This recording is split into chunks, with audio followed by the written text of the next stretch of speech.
Welcome to the Go Roadie podcast. I'm your host, Scott Brand.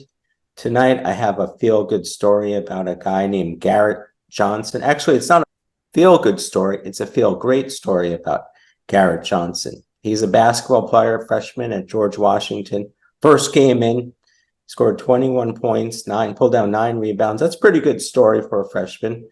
But what made it into national news?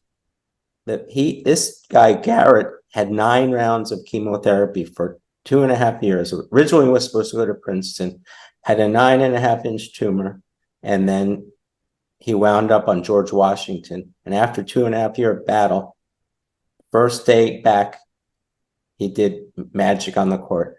Well, I have a guest, Liam Amerku, who is a student at George Washington, a prominent member of the media, and he's been around before, during, and after that remarkable game. How are you, Liam? I'm doing all right. I appreciate you having me on. Why don't you bring our listeners to what happened before, during, and after with Garrett on the team?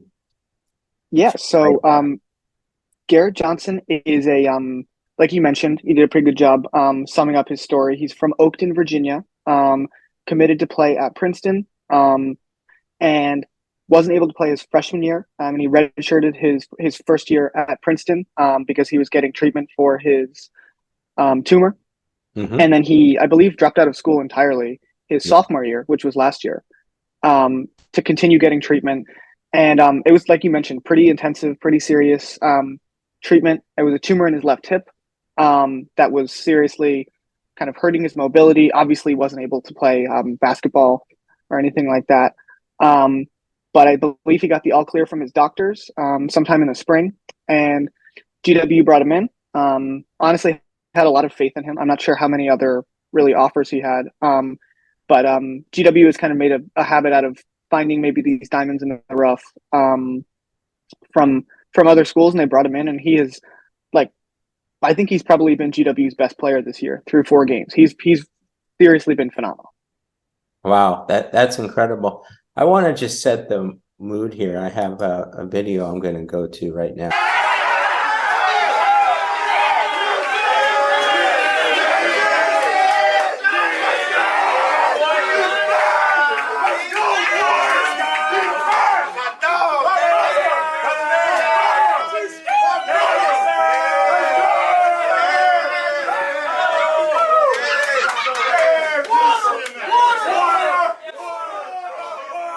Pretty amazing, wouldn't you say, Liam? Oh goodness, it's incredible. It's I've seen that video so many times. Every time I see it, it brings a huge smile to my face. Yeah, it's just, I mean, yeah, it's incredible. Yeah. And it's so incredible, not just because you're a huge fan, or not even a basketball fan, just a human being. It's such a touching story for everyone. I've told this to a number of people the last few days, and they can't wait to watch this because the story is just amazing in itself. Watching that scene in the locker room, what had happened prior to that, and what was going on in the locker room. He scored 21 points, and the rest is just people celebrating. Yeah, absolutely. I mean, there was plenty of that was the first game of the season. Like you mentioned, his first game back from um, you know, I don't think he'd played basketball in something like 3 years.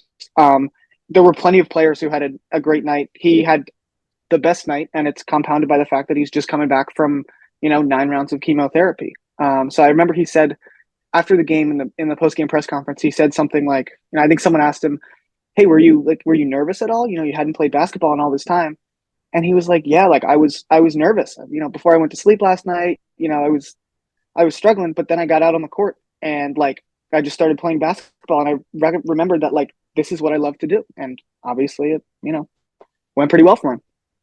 Yeah, he said he was nervous on his first shot. It went in. And he also mentioned that what he had been through was so much bigger than just a basketball game. So he's probably comparing the two. And that took a little edge off him because the adversity to get to that point is unmatched. The fact that it started, from what I understand, about 3 years ago, he was in high school. It was a COVID, and he had a little uncomfort in his hip. and they took him to a chiropractor. That didn't work. It started getting worse. They went to a doctor, surgeon, or someone, oncologist, and they told him, you have a tumor. It was benign, but people don't realize benign is serious too. It doesn't have to be malignant. It was so serious that he needed 9 rounds of chemo. It grew to 9 inches. He had to sleep on his stomach. And part of that time he did go to Princeton, couldn't play obviously, and he was too sick to stay there. So he went back home, and he was lying on his stomach because of the gadget they had in him, and also the tumor. So that's the only place he was sleeping 2 hours a day, throwing up with the nausea, and still playing basketball.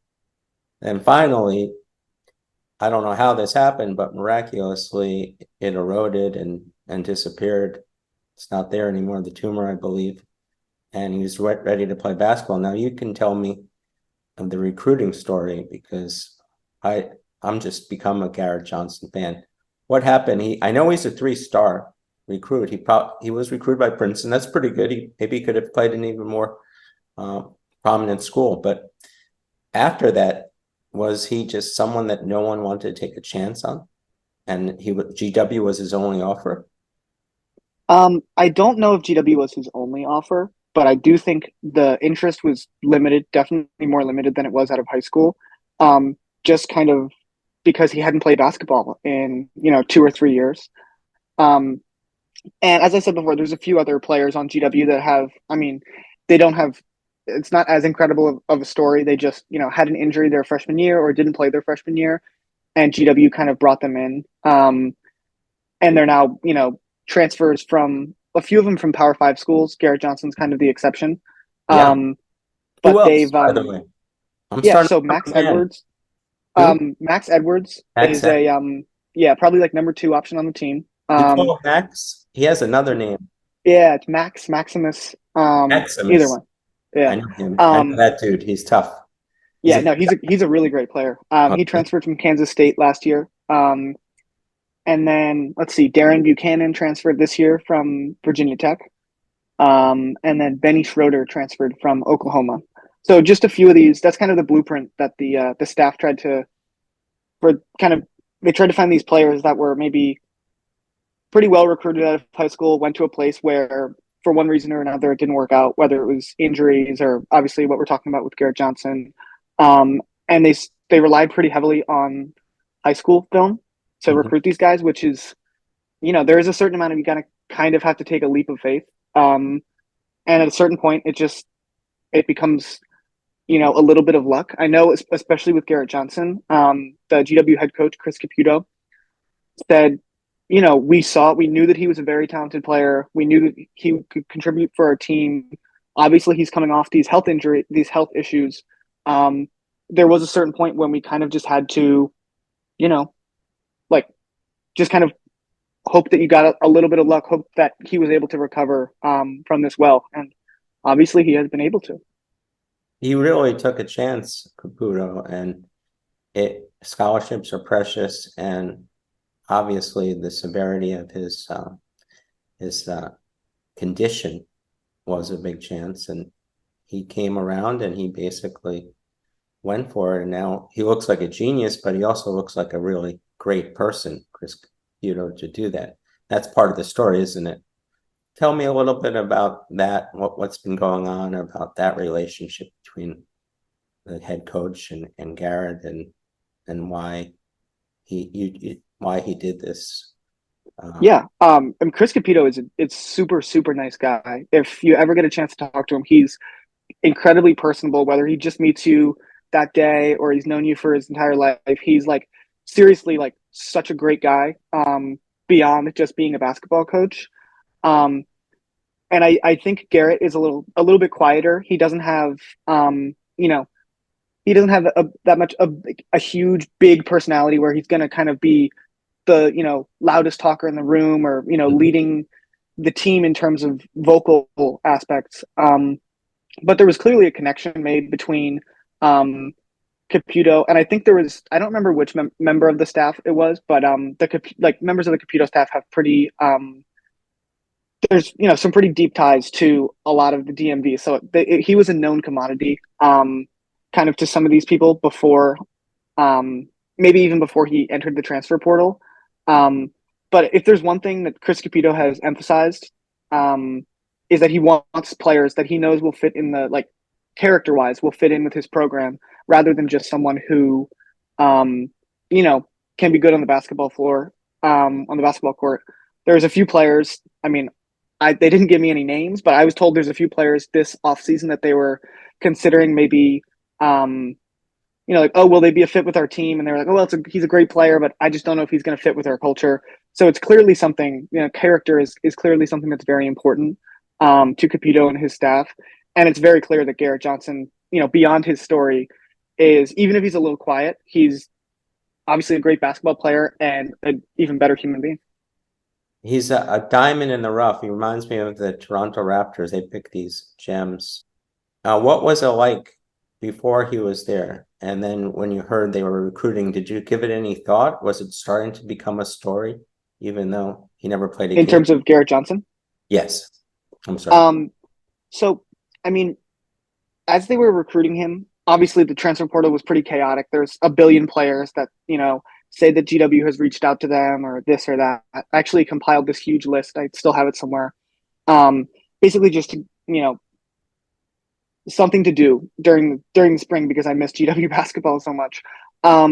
So I believe Garrett Johnson was one of the first players to commit to GW. And at the time, it was kind of only known that he had sat out due to a health issue for the past 2 years. And then it became a little more obvious. One of my good friends, David Korn, wrote a great article for A10 Talk where he interviewed Garrett Johnson. And that's when it kind of became more obvious that, oh, like, this was a pretty serious health issue. It wasn't just he, like, tore his ACL or something like that. Like, no, he had something that was very, very serious. So kind of as time went on, those of us who were paying close attention to GW basketball knew that he had this great story. And even, like, after his big breakout game, his first game of the season, there's some stuff that came out. It's like, I didn't know that the reason he's wearing number 9 is because he went through 9 rounds of chemotherapy. So yeah, there's so many of those little stories. I have a quick PowerPoint we're going to get to in a minute or two. But so when he played that game, before the game, did it reach a fevered pitch where it was a sellout at the Smith Center, or it still didn't have that big feeling until he produced like he did? So it didn't really have that big feeling because with GW there were so many newcomers. And even I remember going to, I think a week before the first game, I went to one of the practices and I'm talking to some of the coaches and they basically were like, we don't know who's going to start. Like, I couldn't tell you. I swear I have no idea who's going to start. I'm not just saying it. So it was a little bit of a surprise for a lot of people that Garrett Johnson was starting, because he, hadn't played a college basketball game before. And there's a few players that had a little bit more experience, maybe that people thought Caputo was going to start ahead of him. Really? But I mean, the moment you kind of see him playing, those first, I think it was within 5 minutes, I was like, oh no, like this guy can play. Like, he is a serious basketball player.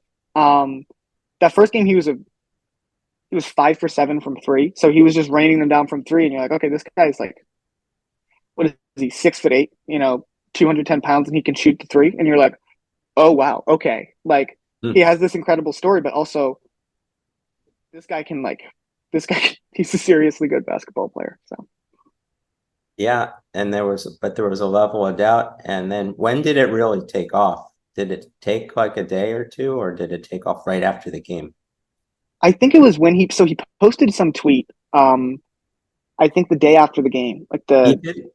Or George Washington? Yeah, Garrett Johnson did. And it was something where it was like, went through 9 rounds of chemotherapy, never thought I would be able to play basketball again. And I just started my first college basketball game last night. Never give up on your dreams. And then that was reposted to, like, I think ESPN reposted it, CBS Sports reposted it. And from there, it just went like to the moon. I think before GW's next game, which was 5 days later, I think there were like 3 or 4 local news stations that did a story on it. There was an ESPN article. There was all this different stuff of like national media. And George Washington it's not a small school, but Mm-hmm.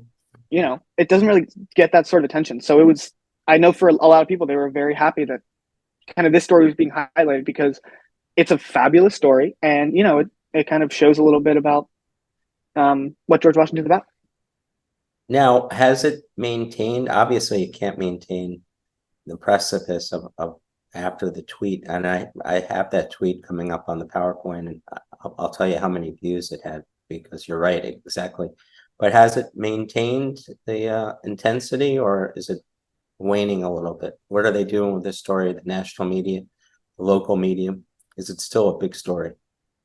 It's still a pretty big story, and I think a lot of that can be attributed to the fact that he's still playing well. Like Yeah. he started and he had 21 points and 9 rebounds, and he's now through 4 games averaging 17.3 points and 8.3 rebounds. Like he's continuing to produce. So I think some of these, it may be starting to run its course a little bit, but Mhm. the more he continues to play well, the more the story is going to kind of stay relevant. Where would you think it would be if he didn't score 21 points, he scored 3 points and had 2 rebounds? Would that have? I don't think it would be. I don't think it would be on ESPN. There would maybe still be some local attention because it Yeah. is still a cool story. But I think the fact that he kind of burst onto the scene the way he did definitely, that definitely kind of put it on the radar of a lot of people. And it's such an inspirational story for anyone who's battling cancer to see this. And then why not me? Garrett did it. I could do it too. I think Exactly. that's bigger than the game in itself. Well, that's interesting. I never would have known that without having you as a guest here. Let's go over to the PowerPoint. There he is. He's a very young, looks like a nice kid. But then you go and you dig into it. Just like you said, there, he's wearing number 9 because of the 9 rounds of chemotherapy. And you see what he did, 8 for 10 from the field, his first game. Even if he didn't have the 9 rounds of chemotherapy, that would be a big story in itself within the Atlantic 10 and your school, because freshmen just don't do that their first game mostly. Mm-hmm. And then you start to look at his senior year, and everyone was having a tough time just with COVID itself, with the tightness in his hip. And then there were days he couldn't even get out of bed. He was throwing up from when he started taking the chemo, but he still played basketball with 2 hours sleep and feeling terrible. That really shows the character type that he is. And you could see that on the court now, can't you? As you've watched all the games, you've seen every minute being so close to everything. And do you agree on that? Oh yeah, for sure. You can definitely tell. I mean, it's hard not to have something like this shape. When you go through something like this, it's hard to not have it shape almost everything else in your life. And I think he's really obviously had a positive outlook on it. Mhm. And it's a very difficult situation, and I think he reacted to it just about as well as you can. Here's another reason why he's wearing 9. It was a 9-hour procedure, 2 of his surgeries. But that wasn't what did it. It was the chemo, and he had a special type of chemo, a great doctor. You have great uh, hospitals. And then we're talking about what really did it and brought in the media was that his tweet that brought in 300,000 views. And so what's going on now with the team? They're obviously playing So well, but what's going on with him and the team? yes, so I mean, I think almost has his name in the starting lineup in Penn at this point. Like I mentioned, he's been playing very well. They've given he hasn't given them a reason to take him out of the lineup, and the team is playing super well. It's a very young team. He is one of a few players who is playing in their first college basketball games. They're 4-0. They had a pretty big win over Hofstra on Tuesday night, and they're headed to the Bahamas later this week, and they're playing in their, I believe it's the Baha Mar Hoops Nassau Championship, and their first game is against Ohio in that one. So Still early in the season, but they're looking good, and Garrett Johnson has played he's been a big reason for that. And they were an afterthought um, before the season. Where were they picked in the Atlantic 10 rankings? I think they were picked maybe ninth or something. But I mean, I remember talking to a few of the coaches or the players, and I was like, "Hey, does this? I don't think you guys are the ninth best team in the conference. Are you guys seeing this? Does this mean anything to you?" And they were like, "We see it. It motivates us. But we also understand that we have so many new players. It's so hard to evaluate, you know, all these teams in the kind of the transfer portal era." So they were like, "I understand why. Kind of this is why we're maybe not being picked so high, but." The consensus was that they had the talent. They very much had the talent to compete in the Atlantic 10. And I think, it's early in the season, but I think they've shown that so far. And you still have James Bishop. Yep, still have James Bishop. And, Yeah. there were times last year when he would literally play 40 minutes. So the idea is maybe because there's a little bit more depth, he can maybe get a breather a little bit more often, and they don't need him to score 25 points every game to win. And he can still do that. He scored, I think he had 32 the other night. Wow. But you have players like Garrett Johnson who have come in and have shown that they can carry some of the offensive load. Well, between you and I know Dayton's playing really well right now, but I think anyone could win, and why not George Washington? Why can't they win the Absolutely. Atlantic 10 tournament? Why can't they come in first place with the players? Yeah. There's star players. Those two transfers are phenomenal.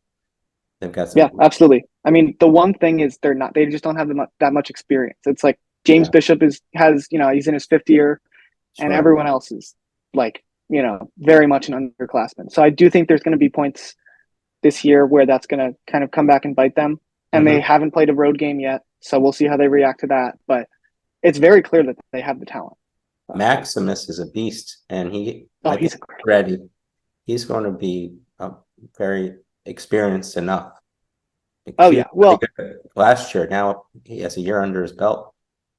last year he was he just had to play so much. They played like a 7 or 8 man rotation, Yeah. and I mean I don't know how many minutes a game he had, but he played so much that I think it's different than like a kind of a normal college basketball freshman because he was forced to you know they needed production from him, all this different stuff. So he was rookie of the year last year, and he's gotten noticeably better this year, which is crazy to think about because he was kind of a revelation last year.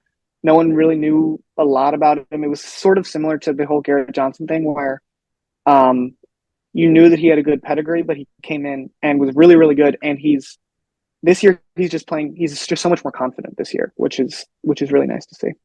He's also a freak athlete with a Yeah, NBA built. Uh, absolutely. Yeah. he's a matchup nightmare, isn't he? No, he really is. It also doesn't help that he's left-handed, so that gives some people trouble sometimes. But yeah, he can guard multiple positions. That's something that um, Caputo and his staff have definitely tried to emphasize. They're always talking about positional size, and they're like, well, in the NBA, what makes a great NBA player is positional size. So you could see that with Garrett Johnson. He's 6'8", could shoot the three, and they're like playing him, on the wing. So Scene in the locker room when they're just dancing with so much joy. That's love. That's oh love. yeah, absolutely. And they feel part of it now too. They understand the comeback, and I think he's more than just a really good basketball player on our team. They really have strong feelings for what he's done. Not only respect. You just saw Yeah. that. I think they won the NCAA championship looking at that. Mm-hmm. Yeah. And I think that's pretty important for like a young team who a lot of them were playing in their first college basketball game. They're playing their first game together. I think moments like that are like pivotal for a young team and kind of building a culture. And that is something that the coaching staff and the team has done a very good job of. Now you talk about how they had a lot of respect for the coach, but the gentleman who interviewed him from the field of 68, that was a really big interview nationally. He said in the interview that he thinks that Chris Caputo doesn't like him because he didn't give him a good ranking in Atlantic 10.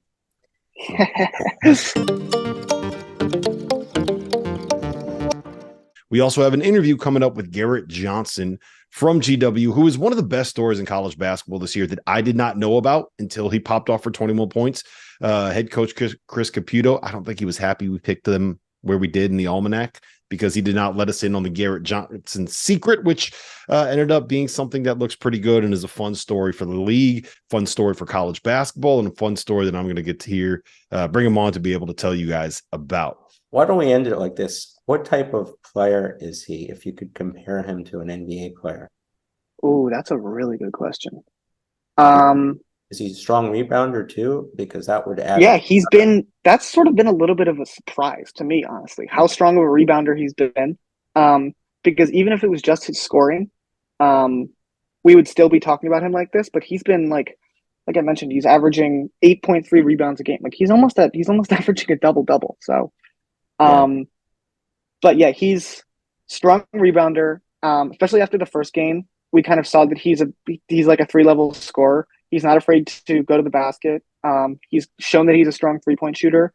So I think other teams are like honestly having a very difficult time guarding him, especially because if you want to focus on Garrett Johnson, then you leave James Bishop or Maximus Edwards, So I do think, I think it helps in the other direction that maybe he's not getting the other team's best defender because the other team's best defender is on James Bishop. So, but yeah, very versatile player. I feel like I'm still learning a lot about him as a player because he's still only played 4 college basketball games. There's so much more by the end of the season that I think we'll learn about Garrett Johnson and the rest of the team. That's just great, Liam. Thanks for coming in and giving us insight to this national story, and I hope it continues to generate the same attention or close to it. Me too. I appreciate you taking the time to speak with me. Great. Well, have a good night, and let's stay in touch. I'm watching the box scores every day. Yeah, for sure. Absolutely. I would love to. Okay, great. Thanks again, Liam. All right.